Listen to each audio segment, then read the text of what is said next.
Esa mesa donde se sientan los líderes más poderosos del planeta, ahí. Frente a todos, el presidente de Estados Unidos toma la palabra y suelta una bomba. Dice, sin dudar que México perdió el control de su propio país.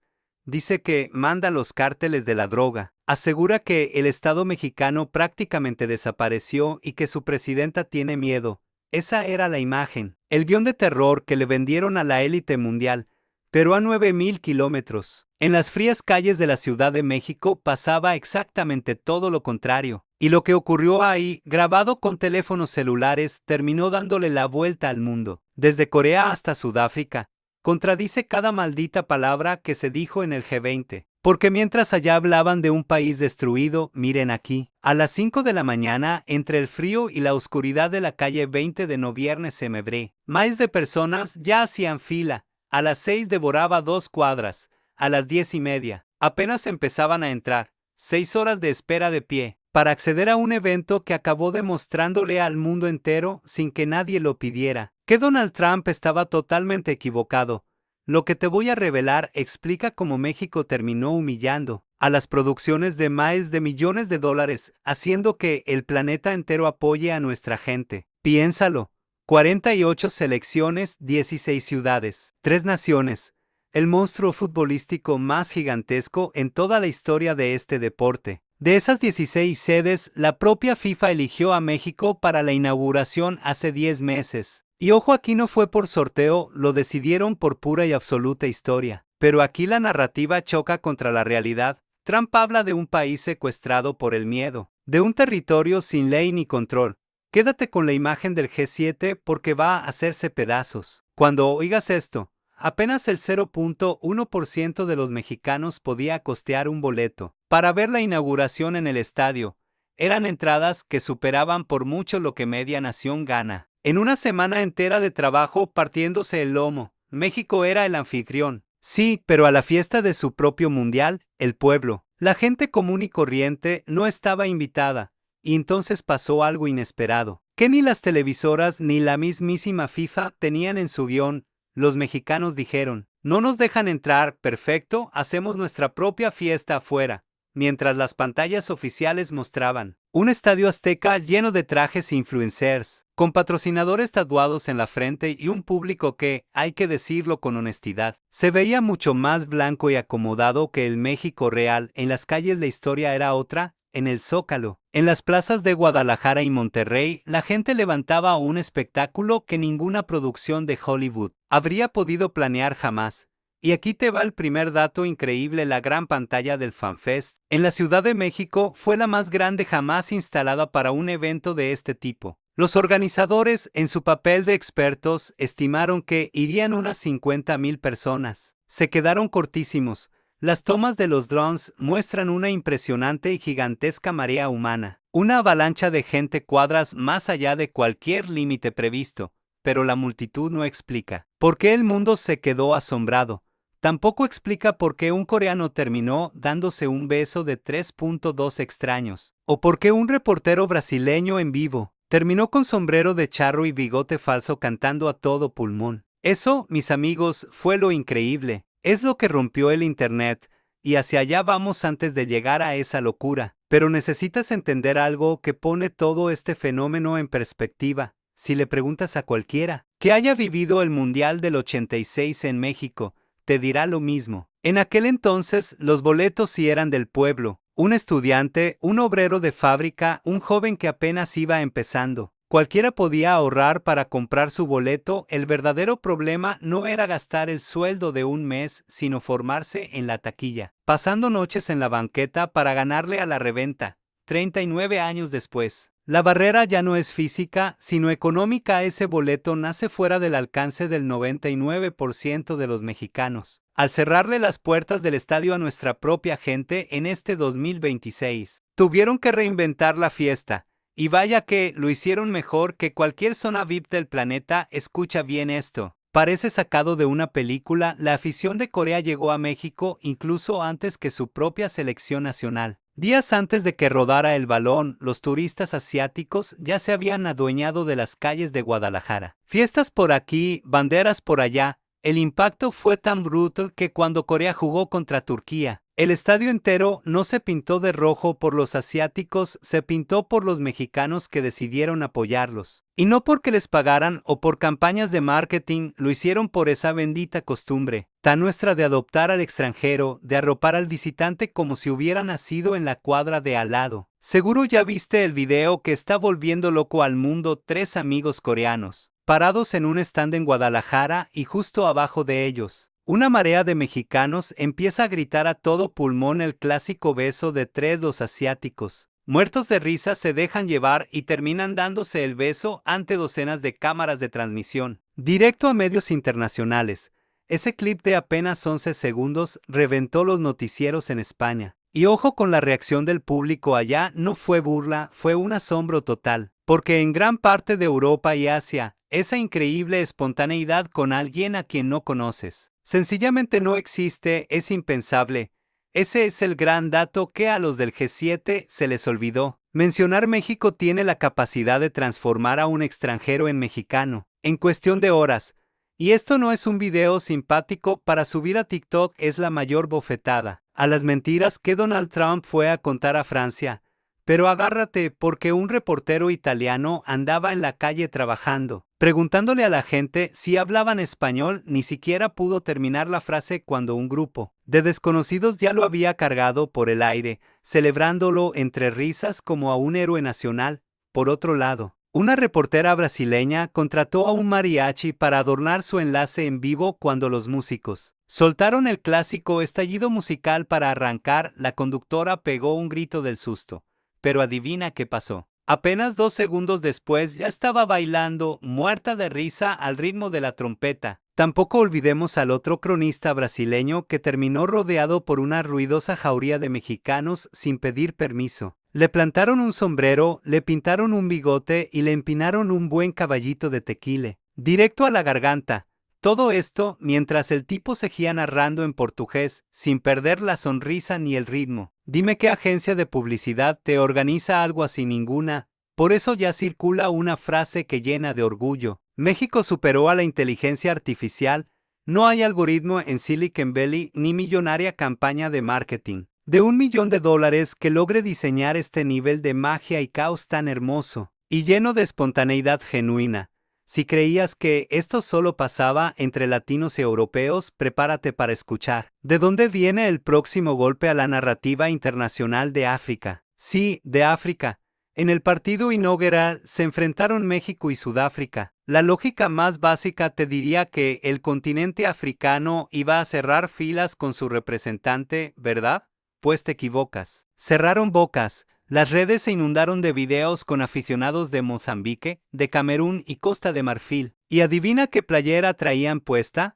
Exacto, la verde, la blanca y la roja. Estaban apoyando a México. ¿Por qué? La respuesta te da escalofríos y tiene nombre y apellido. La política migratoria de Sudáfrica hacia sus propios hermanos africanos ha sido históricamente muy dura, muy cerrada y hostil. Algunos expertos la comparan con la mismísima frontera de Estados Unidos. Pero México, con todos sus defectos, tiene una reputación bien ganada. A pulso en las calles del mundo, aquí nadie te pregunta tu color de piel ni cómo te llamas. Antes de dejarte chambear, invitarte un taco o hacerte sentir parte de la familia, esos africanos debían elegir una bandera. Y eligieron la nuestra por pura empatía. Eso, señores del G7, no se compra con discursos en cumbres de lujo. Se gana barrio por barrio, de generación en generación. Y ahora, hazme el favor de comparar este hervidero de pasión con lo que estaba pasando en los otros 2 países que supuestamente organizan este mundial con nosotros. En Toronto, Canadá, la venta de boletos iba tan patéticamente lenta que el mismísimo día del partido inaugural todavía quedaban asientos vacíos. En Washington, la capital de Estados Unidos, el FanFest oficial, en el momento más crítico del primer partido, apenas tenía a 10 o 15 personas viendo la pantalla, exagerando. No es física cuántica entender por qué allá en Estados Unidos al fútbol le dicen saque y entra a competir en un país que ya tiene la agenda llena. Tienen la NFL dominando los domingos, la NBA, el béisbol que es su pasatiempo nacional y el hockey. El saque es el quinto plato en la mesa. Pero en México no hay otra opción. Hay un solo deporte capaz de paralizar oficinas, de vaciar avenidas principales y de obligar a un país de más de 130 millones de habitantes a organizar su vida alrededor de 90 minutos, cuando juega México. No competimos contra nadie, somos el evento absoluto. Por eso, cuando la lluvia se transformó en una tormenta eléctrica brutal esa noche en el Ángel de la Independencia, ¿sabes cuánta gente se fue a su casa? Nadie, ni un alma. La fiesta siguió empapada, cantando bajo el agua hasta la madrugada. Esa misma semana en Canadá, una tormenta eléctrica menor bastó para que las autoridades cancelaran su FanFest y mandaran a todos a dormir. Ahí tienes el contraste. La tormenta que va hacia una plaza en el primer mundo es la misma tormenta que en México usamos para prenderle más fuego a la fiesta. Y lo más loco es que este desmadre ni siquiera respetó fronteras. En Chicago, en San Diego o en Texas, las plazas de las comunidades mexicanas estaban tan a reventar que literalmente parecía que habían arrancado el zócalo y lo habían teletransportado a Estados Unidos. Las cámaras extranjeras grabaron como el FanFest de Washington. Daba lástima, mientras a unos kilómetros de ahí los barrios de nuestra gente en Estados Unidos desbordaban de locura por una selección que ni siquiera era la del país donde viven. Y aquí es donde les pido volver a la hipocresía de Francia, al G7 y de Trump. El señor dijo que México perdió el control, pero la pregunta es, ¿el control de qué? Porque lo único que se nos salió de las manos esa semana fue la alegría. Dijo que los cárteles gobiernan. Pues fíjate que a las calles de la Ciudad de México, de Guadalajara y de Monterrey, quien las gobernó fue una multitud sin armas, sin uniforme, sin patrullas, armados únicamente con una playera pirata de la selección y una garganta lista para cantar el himno hasta escupir sangre. Dijo que había miedo en México, pero el mundo entero en redes sociales nos coronó como el mejor anfitrión que el deporte más popular del mundo pudo haber soñado. Y aquí viene el dato, que debería darle vergüenza a la FIFA y hervirle la sangre a cualquier aficionado al fútbol. El Estadio Azteca, pésele a quien le pese, es el único templo en toda la historia de la humanidad que ha albergado 2 finales de Copa del Mundo. Vio al gran Pelé en su máximo esplendor levantando la copa y a Diego Maradona coronándose como un dios en ese mismo pasto. Ni el Maracaná en Brasil ni Wembley en Inglaterra pueden presumir eso. El propio Gianni Infantino, el jefe máximo de la FIFA, tuvo que admitir esta semana que el Azteca parece haber sido construido por los mismísimos dioses del fútbol. La prensa de Argentina, un país que tú sabes perfectamente que jamás le regala un elogio a México, lo llamó en televisión abierta la meca del fútbol mundial y los periodistas españoles fueron más allá diciendo que todo debió jugarse aquí. No es un simple partido y no el de consuelo si los aplausos vienen de tus rivales más duros y de los dueños del balón. Esos aplausos pesan el doble. Y aún así, ¿dónde se jugará la final? De este mundial histórico en Nueva York, dentro de un estadio frío, de plástico y sin un solo mundial en su historia. ¿Por qué? Porque ahí manda el dinero y el mercado de la televisión. Gringo, cero argumentos deportivos, es puro negocio. Piénsalo, a los organizadores de Wimbledon jamás se les ocurriría jugar su gran final en un centro comercial solo porque caben más coches. La Fórmula 1 jamás se atrevería a quitar Mónaco por una simple autopista. Pero al fútbol, el deporte de la gente, si le permiten pisotear su estadio más sagrado y tratarlo como un baño de paso en una gasolinera, le arrebataron la final que por pura historia merecía, y a pesar de ese desprecio, a pesar de meter a cientos de miles de personas en las calles mexicanas con filtros de seguridad desbordados y la multitud empujándose por ver una maldita pantalla. ¿Sabes cuántas peleas graves hubo? 0. ¿Cuántos heridos de gravedad? 0. ¿Hubo motines? 0. No existió ese caos destructivo que cualquier manual de seguridad del primer mundo juraba que ocurriría con una multitud semejante. Claro que hubo empujones y gente colándose en la fila.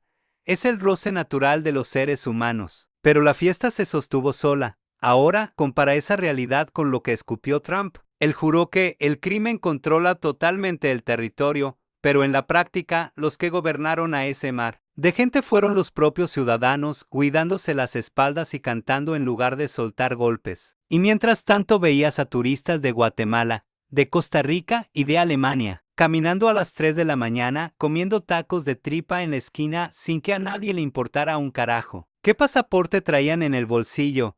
Esa es la mayor bofetada a la narrativa internacional y la verdadera contradicción de este mundial. Un país que demuestra en cada calle cómo abraza a cualquier raza, a cualquier religión, haciéndote sentir en tu propia casa en menos de 10 minutos. Se queda sin la final en el único estadio que se ganó ese derecho con sangre, sudor y lágrimas. El mundo vio a coreanos llorando de emoción abrazados de chilangos y africanos vistiendo la tricolor por puro honor, no por obligación. Vio a un país entero al que le cobraban fortunas por entrar a su propia casa y que en respuesta decidió tomar la calle. Le subió a las bocinas y armó una fiesta 1000 veces mejor que la oficial. Te dejo con esta reflexión. En pleno grupo de los 7, Trump habló de militarizar y blindar los cruces fronterizos, justo en los meses donde más gente cruzará por este maldito mundial que organizamos juntos. Nos venden la postal de una Norteamérica unida, pero al mismo tiempo te escupen la cara tachándote de estado fallido. Esa es la verdadera guerra de narrativas. Tarde o temprano tendrán que decidir si somos socios o el enemigo. Pero mientras los políticos de traje discuten sus complejos de superioridad, en conferencias aburridas, la gente en la calle ya votó, y votó cantando bajo la lluvia. El mundial apenas lleva una semana, todavía faltan 31 partidos en suelo mexicano antes del circo en Estados Unidos. Si con un solo partido inaugural el primer día ya rompimos el internet y dejamos en ridículo a gringos y canadienses, imagínate nada más que pasará si la selección mexicana avanza de fase, si logramos llegar a octavos, si rompemos la maldición del quinto partido. Falta ver qué pasará el día que todo México, de frontera a frontera, tenga un motivo real para encender las calles de pura pasión. El camino ya lo marcamos. Dale a México una sola razón para celebrar y te entregaremos un espectáculo que el resto del planeta no podrá igualar, ni con todo el dinero del mundo. La batalla apenas comienza, señores, la verdad de México ya está afuera, y no hay grupo de los 7 que la pueda ocultar. Dime la verdad en los comentarios, quiero leerte. ¿Desde qué país nos estás viendo? ¿Y cuál de todos estos videos virales de mexicanos armando el desmadre con extranjeros fue tu favorito? Seguro que viste más de uno. Suscríbete ya y deja tu like para que el algoritmo entienda quién manda. Nos vemos en el próximo video porque esto apenas se va a poner bueno.